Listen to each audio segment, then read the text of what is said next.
Hello, and here is the news on NT International. I'm Lami Ali. The sign language interpreter is Courage Ogiriahi. First, the headlines. Federal government confronts rising costs of fertilizers to ensure accessibility for smallholder farmers. President Bola Tinubu congratulates National Agency for Food and Drug Administration and Control Nafdac on retaining WHO status. Also on the news, 45 Malian soldiers, including 2 generals, in custody over alleged coup plots.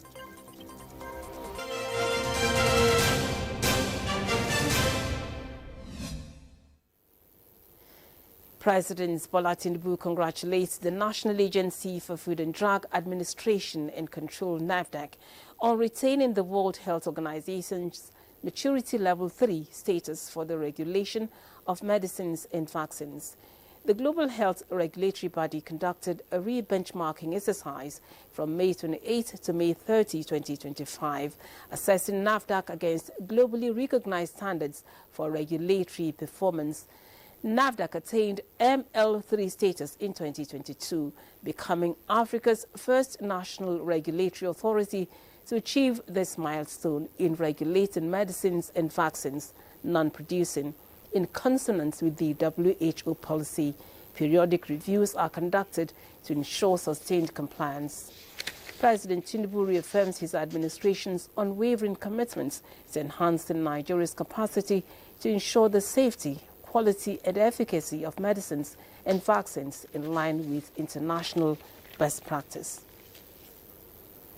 Now, the federal government is engaging the European Union in a roundtable dialogue to strengthen coordination in the cocoa value chain to explore Nigeria's potential in changing the shape of global agri-supply chains. Vice President Kashim Shettima, represented at a meeting with the foreign partners, restated federal government's commitment to strengthen Nigeria's resilience to climate change impact for sustainable agricultural productivity and prosperity. State House correspondent Abdurrahman Jibrila reports. The EUDR requirement on the strengthening cocoa value chain for European Union deforestation regulations compliance in Nigeria EU dialogue mechanism. How do we get the nexus right? We are opportune for our leaders to have set up National Space Research and Development Agency. This meeting with these stakeholders is aimed at establishing a foundation for sustainable dialogue and collaboration among cocoa sector stakeholders, contributing to Nigeria's broader agricultural transformation and economic diversification strategies of the Renewed Hope Initiative. Foreign exchange earners, job creation, all the things that will make sure that we hit our $1 trillion economy mark, the priority that we've given to food sovereignty and to making sure that we accelerate diversification of our non-oil exports under item number 7 out of the Renewed Hope agenda. We are poised to lead in sustainable cocoa production and agribusiness. Let's forge a new era of strategic partnership where Nigerian cocoa becomes a global symbol of sustainability, becomes a global symbol of strict compliance to the EUDR regulation, while also uplifting the hundreds of thousands of smallholder farmers from where they are, giving them a quantum leap in their socio-economic status, in their income earning by at least more than 50% as a result of government involvement in meeting up this dual purpose. To me, I call it dual purpose regulation, compliance, and also enhancing the productivity of our farmers. And recently Nigeria has come back with many cups. And why not also one coming from repositioning Nigeria as a global competitor in the cocoa sector. Now, this conversation is about also building an ecosystem around the cocoa sector. A brief presentation of the European Union study on sustainable cocoa traceability and regulations in Nigeria, the Nigerian preparedness on the European Union deforestation regulations. From the State House, Abraham Jibrila, NTA News. If smallholder farmers at the bedrock of Nigeria's agricultural sector can no longer afford fertilizer, food security then hangs in the balance. To prevent such a situation, the federal government redefines the future of the Presidential Fertilizer Initiative to ensure quality control, affordability and accessibility to fertilizer. Neka Uku tells us how. The rising cost of fertilizers is not just a challenge for farmers. It is a national issue that affects food prices and economic stability. This is why key stakeholders in the fertilizer ecosystem are in dialogue to confront the present challenge. With the Minister of Finance Incorporated, Murphy, leading the charge in collaboration with the Nigeria Sovereign Investment Authority, the mission is to review progress of the Presidential Fertilizer Initiative, identify challenges in the industry, and propose solutions to address them. Our position is, one, ensuring that we take all steps to bring down the price of fertilizer through economies of scale, through domesticating the production of the inputs, and steps are already being taken to ensure that we achieve that. But the other aspect of it is to also ensure that we do not allow adulterated materials, fertilizer materials, to come into the ecosystem. Of course, there continues to be challenges, but what I'm proud to say is when I reflect from 2016 to today, those challenges have substantially been confronted together as an industry. Since inception in 2016, the Presidential Fertilizer Initiative is said to have revived over 80 blending plants and delivered more than 90 million bags of affordable fertilizer. For farmers, the expectation is that the solutions proposed at this roundtable will not only yield tangible results, but meet timely implementation for the next planting season. In Abuja, Neka Uku, NT News. The Federation of Agricultural Commodity Associations of Nigeria is facilitating a bill for the establishment of Nigerian content's non-oil sector developments. Calvin Iwunwai reports that a presentation of the bill was made to members at its meeting in Abuja to enable them make inputs. The president of the association, Sheriff Balogun, said that a template for the standardized constitution for all commodity associations was necessary to reposition them to contribute collectively to the food security agenda of the federal government and take full advantage of all available interventions to boost commodity production for local supply and exports. From the bill that is coming, hopefully this bill will be passed very soon, and FACAN is going to play a central role in that local content commission, as the case may be, because in the structure of the commission, the initial proposal was for FACAN to chair the agri content commission. However, there's been a bit of changes, but we will not relent. In other news, the Minister of Aviation and Aerospace Development, Festus Keyamo, has addressed the recent incident involving an unruly passenger on an Ibom air flight. Through his special assistant on media, Tunde Moshood, the minister confirmed that Comfort Emerson has been charged to court and is currently detained at the Kirikiri Correctional Facility in Lagos. According to Tunde Moshood's post on X, the minister described Emerson's detention as a necessary measure to ensure aviation safety and security.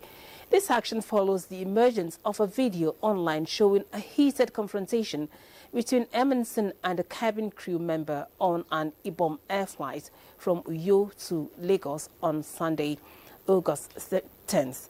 Meanwhile, the Nigerian Civil Aviation Authority appeals to passengers to remain calm and cooperative during flights and to respect the instructions of cabin crew members and all other aviation rules for the safety and well-being of all passengers on board.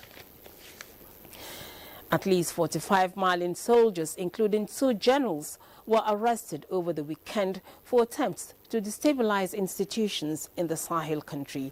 Here is Kulo Mohammed with the details. Among those arrested was John Abbas Dembele, a former governor of the Central Mopti region who is popular within army ranks. The coup is coming after 8 years of relative political stability in Mali. The August 2020 coup in the country was carried out by a group of Malian soldiers who stormed Bamako and detained the then president, Abubakar Keïta. The coup d'etat followed weeks of protests against Keïta, who was accused of failing to combat violent groups who were waging an armed rebellion in the north of the country. The new military junta promised to deal with the problem swiftly.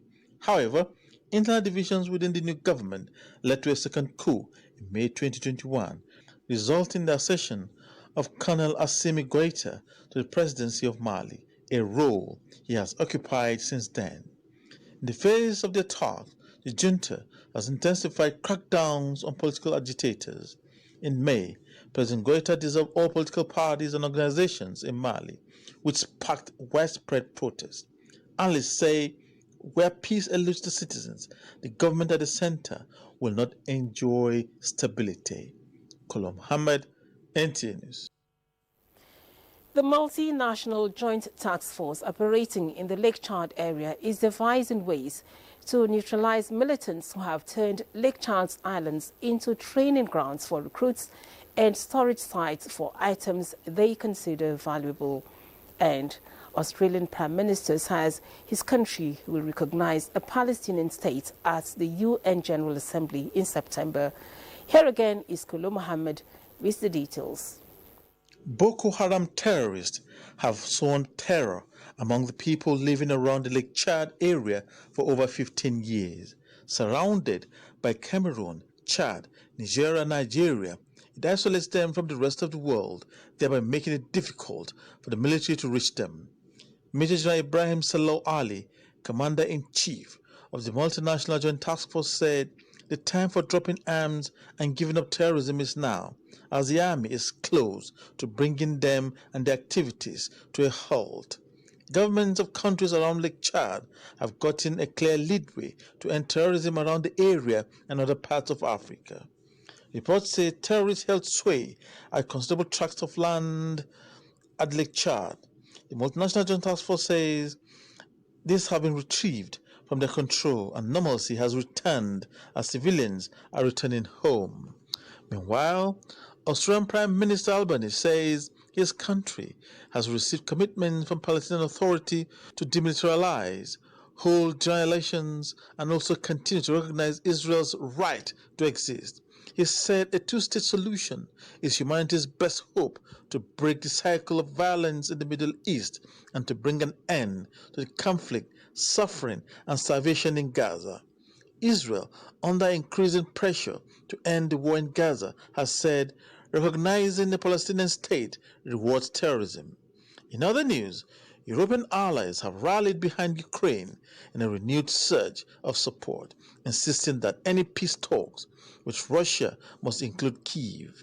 A joint statement issued by leaders of the UK, France, Italy, Germany, and Poland, and the European Commission came ahead of US President Donald Trump's meeting with his Russian counterpart, Vladimir Putin, in Alaska. A White House official said President Trump is willing to hold a trilateral meeting which will include Ukrainian President Vladimir Zelensky, but for now it remains Trump-Putin summit, as initially requested by the Russian leader. Zelensky has said any agreement without Kyiv will amount to dead decisions, while President Putin has asked for a demilitarization of Ukraine. This, NATO chief says, is not under Putin's purview to decide. Kolom Mohammed, NTA News. The third public hearing of the Independent Investigative Panel on alleged corruption, abuse of power, torture, cruel, inhumane and degrading treatments against the Nigerian Correctional Service has opened in Abuja. Victor Azu has the details. It's round 3 for the panel probing allegations of misconduct in the Nigerian Correctional Service, a process aimed at accountability and change. Permanent Secretary, Ministry of Interior, and panel chairman, Dr. Magdalena Jani, says the mission is to reform the service and rebuild public trust. Our objective is not to tarnish the reputation of the service, but rather to strengthen it by ensuring that the actions of a few do not undermine the integrity of the whole institution. Panel Secretary Dr. Ojuagomo notes that beyond the broad investigation under its terms of reference, there are high-profile cases on the table, including the one involving Bobrisky. Mr. Idris Okuneye, widely known as Bobrisky, and to find out whether he truly served his sentence in the designated custodial center. B, to ascertain the veracity of the claim that an inmate in Kuje custodial center was intimidated, threatened, and defrauded by the officer in charge. Set up by the Minister of Interior after public outcry, the panel is being watched closely, seen by many as a test of the system's will to clean up its own house. In Abuja, Victor Azu, NTA News. Thank you, ma'am. You're watching the news on NTA International. It's time to take a break. More stories when we return. Please. You're welcome back. President Bola Tinubu has appointed Rinsola Abiola as Director General of the Citizenship and Leadership Training Center. Abiola, an expert in strategic communication and government relations, previously served as Senior Special Assistant to the President. In addition, President Tinubu has equally appointed Nasir Bala Aminu Jauji as Senior Special Assistant on Citizenship and Leadership. Jauji, who had served as Special Advisor on Mobilization to the Governor of Kano State and a member of the Governing Council of Coordinated Arewa Youth Groups, is an advocate of women and youth empowerment and development. Thousands of commuters are still taking advantage of the Abuja Metro train services free ride. Correspondent Kama Kama brings us the latest on this transportation initiative that has been making waves in the nation's capital. I'm here at the Abuja Metro station where the free train ride has attracted a large number of commuters. Rail Mass Transit, launched by President Bola Tinubu, has been operating free of charge for a year and 6 months, providing relief to residents and visitors in the Federal Capital Territory. As you can see, the train are packed with commuters, all eager to take advantage of the free ride. The Abuja Light Rail project, designed to reduce traffic congestion and enhance accessibility, has been a game changer for the city's residents. It's been a very, very, very good thing, because before I used to drive to the airport, it used to cost me a lot. But now I park my car here and go to work in the airport and come back. So it's very, very convenient and easy for me. It's a very nice one. You can see me with my kids, just for fun ride. We followed it from the airport to this place. It was fun. Almost going to a year now, and it's been great. I like the experience. But if I would say the only thing I would like to be improved is let them add more trains. Like right now, it's only one we're using, so it's really full. And I don't know why up till now we haven't still started paying for it, because they said it was supposed to last only like 3 months, 6 months. But now it's going to like a year, and we still haven't paid. So I don't know why. So, and that's why you see we're having crowds like this all in one single train, so it can be very uncomfortable. But that aside, if there are more trains added to it, it will be very great, honestly. I took the train from Idri railway station, and then it had like, I think 3 to 4 stops before it got here. And then one thing I love about the train is that it keeps to time, so you have to be there on time. If not, the train leaves once the time has reached. It's very convenient because I'm able to go to school.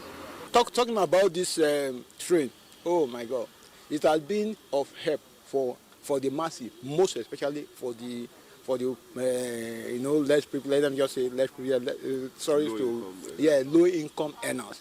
You understand?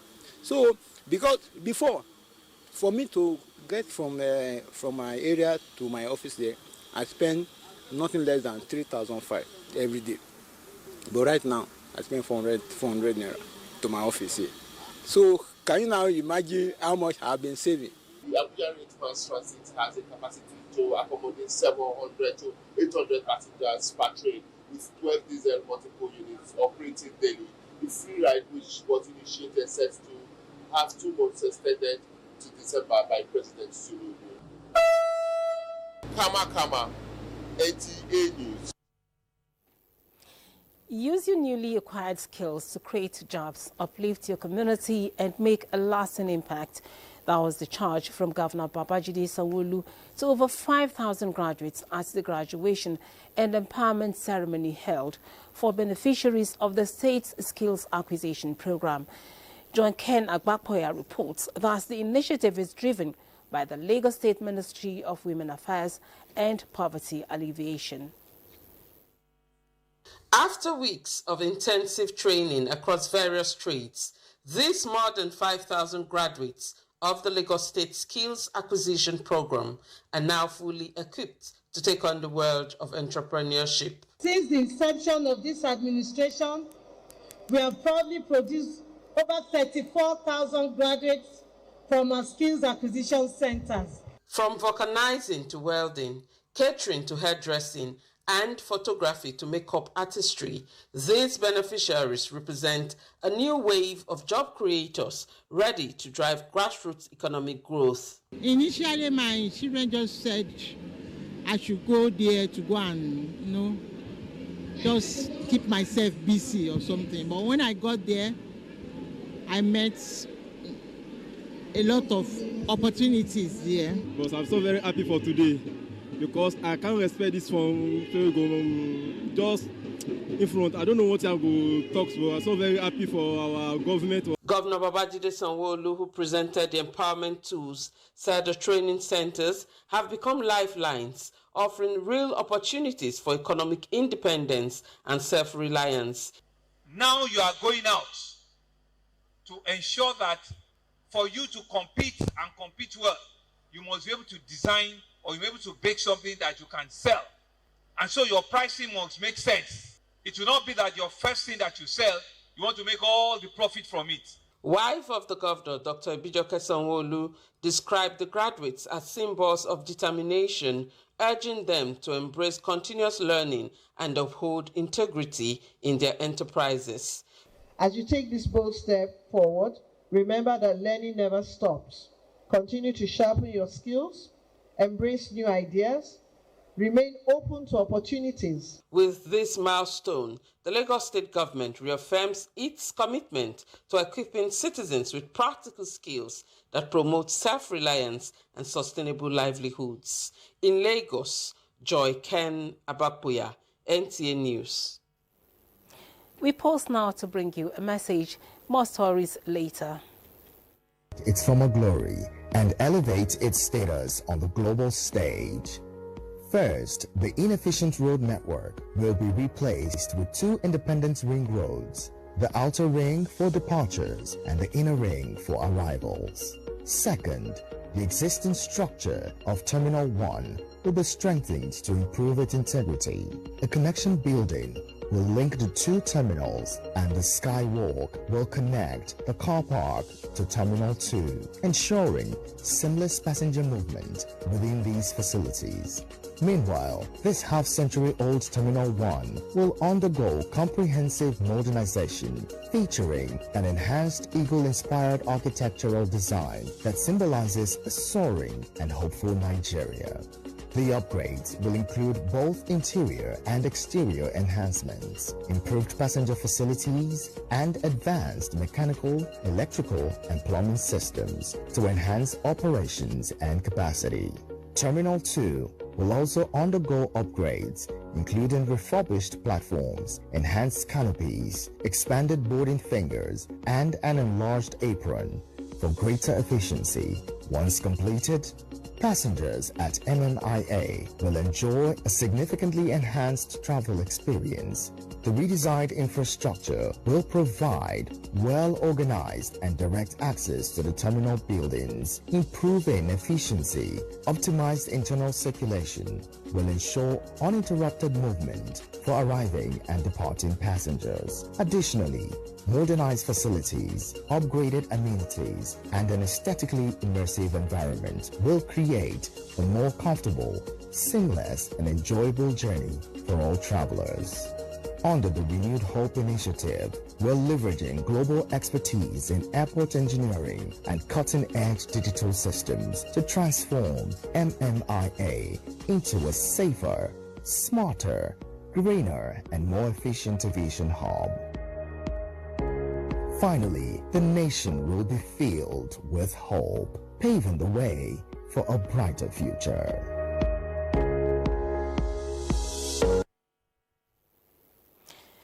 Vice President Kashim Shettima has expressed deep sorrow over the passing of the former Minister of Agriculture and Rural Development, Chief Audugbe, saying Nigeria has lost one of its most visionary leaders. In a statement by the Senior Special Assistant to the President on Media and Communications, Office of the Vice President, Stanley Kucha, described Chief Ugbe's death as an irreparable loss to Nigeria's agricultural transformation drive and national development trajectory. The Vice President led President Bola Tinubu's delegation on a condolence visit to the family of the late former Minister of Agriculture, noting that the late Ugbe's contributions to food security and rural development will forever remain etched in the country's development history. Prayers were offered for the repose of the deceased soul. Tuesday's weather prospect is next.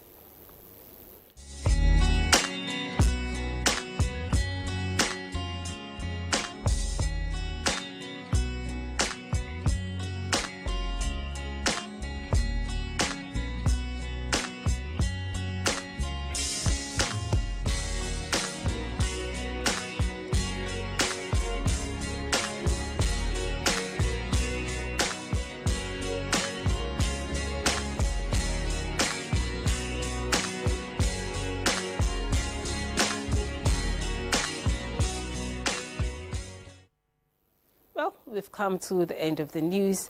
We thank you for watching. Courage Ogiria, he has been the sign language interpreter, and I remain Lani Ali. Do have a good evening.